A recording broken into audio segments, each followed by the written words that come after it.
Item ಯಾವುದೇ ಇರಲಿ try ಮಾಡಿ ಆಚಿ ಚಿಕನ್ ಮಸಾಲಾ. ಆಚಿ ಚಿಕನ್ ಮಸಾಲಾ.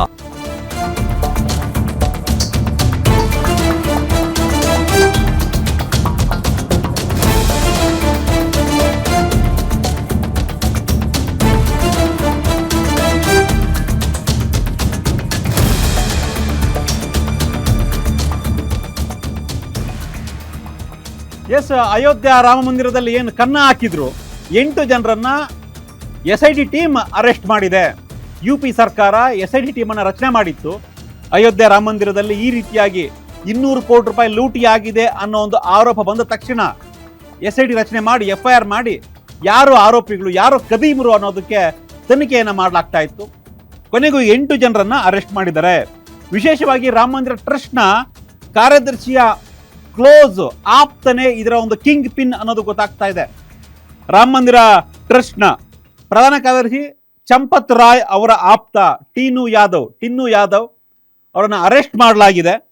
ಈ ಟಿನ್ನು ಯಾದವ್ ಹುಂಡಿ ದೋಚುವ ಕೇಸ್ನಲ್ಲಿ ಸಿಕ್ಕಾಕೊಂಡಿದ್ದಾನೆ, ಆರೋಪಿಯಾಗಿದ್ದಾನೆ. ಪ್ರಮುಖ ಆರೋಪಿ ನಿವೃತ್ತ ಬ್ಯಾಂಕ್ ನೌಕರ ಸೇರಿದಂತೆ ಇದುವರೆಗೂ 8 ಆರೋಪಿಗಳನ್ನು ಈ ಒಂದು ಕೇಸ್ನಲ್ಲಿ ಅರೆಸ್ಟ್ ಮಾಡಲಾಗಿದೆ. ಈ ನಡುವೆ ಟ್ರಸ್ಟ್ನ ಪ್ರಧಾನ ಕಾರ್ಯದರ್ಶಿ ಏನಿದ್ರು ಚಂಪತ್ ರಾಯ್ ತಮ್ಮ ಸ್ಥಾನಕ್ಕೆ ರಾಜೀನಾಮೆಯನ್ನು ಕೊಟ್ಟಿದ್ದಾರೆ. ಆದರೆ ಈಗ ಆಪ್ತ ಅರೆಸ್ಟ್ ಆಗಿದ್ದಾನೆ.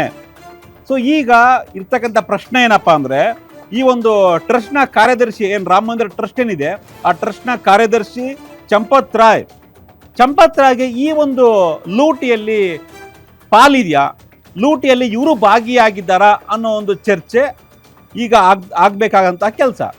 ಬರೀ ಆಪ್ತನನ್ನ ಅಂದರೆ ಅಷ್ಟೊಂದು ಆಪ್ತನೇ 200 ಕೋಟಿ ರೂಪಾಯಿ ಲೂಟಿಯ ಕಿಂಗ್ ಪಿನ್ ಆಗಲಿಕ್ಕೆ ಸಾಧ್ಯ ಇಲ್ಲ.